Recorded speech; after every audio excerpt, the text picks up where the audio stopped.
refuses as a witness to appear, be sworn, or without lawful authority to answer a question. Yes. Now, refuses without lawful authority to produce a record document or other object. Yes. Now, this idea without lawful authority. Well, there's civil cases and there are criminal cases. Let's say dissolution of marriage is a civil case. Yes.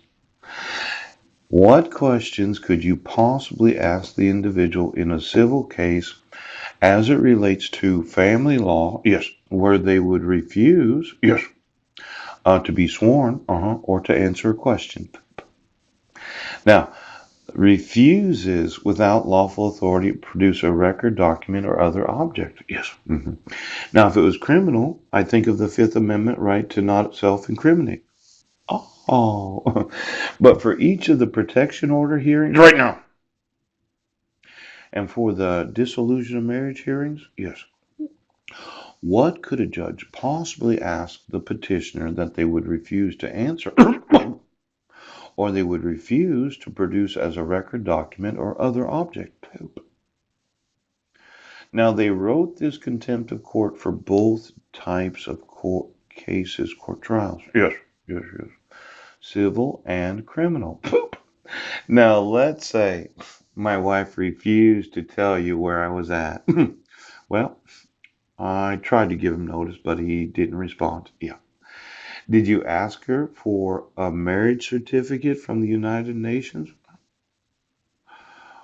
Did you ask her for any of the financials of our family? Did you ask her for any fucking thing? Contempt of court. You know, I'm going to want to have the audio and video of every court hearing. Yes. Miscarriage of justice. See, Mike Van Proyen got all my mail from the time that I lived there in 2012. Yes. Until probably today. Did you change my address? See, I haven't paid the rent because the landlord, yes, went up there to talk to the charity and they didn't have time to talk to her. I don't know if they sent it or not. Pooch. You know, it's somewhat frustrating for me because I can't get an address because I can't get anybody to do what the law requires. It's as if the landlord herself, yes, though I applied and I told them, yes, I think that the check was stolen from the mailbox. Yes. Now she's out the full month's worth of rent. And I'm sitting here saying, well, I can't change my address because I can't get anybody to do what the law requires. Now, I would say it's malicious harassment, to try to injure myself or the landlord, because the charity has a different right now. That'll be $100,000 charity.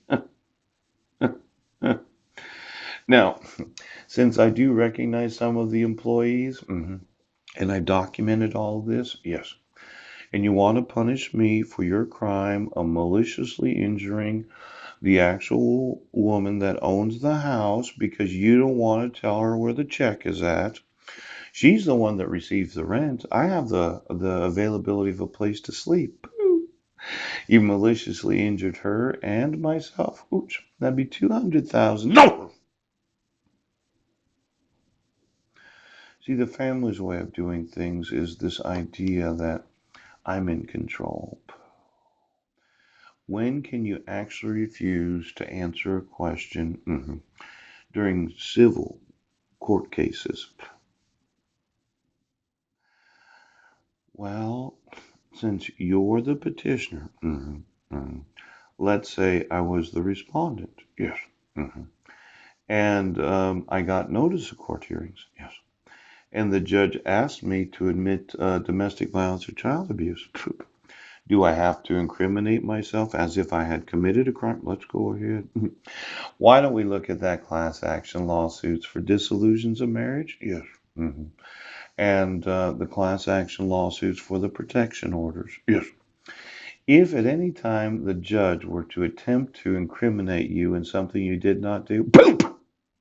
I, let's go ahead. Are you playing fucking monkey games there, Judge? You trying to get people to admit to crime that they may or may not committed so that they could incriminate themselves? Judge!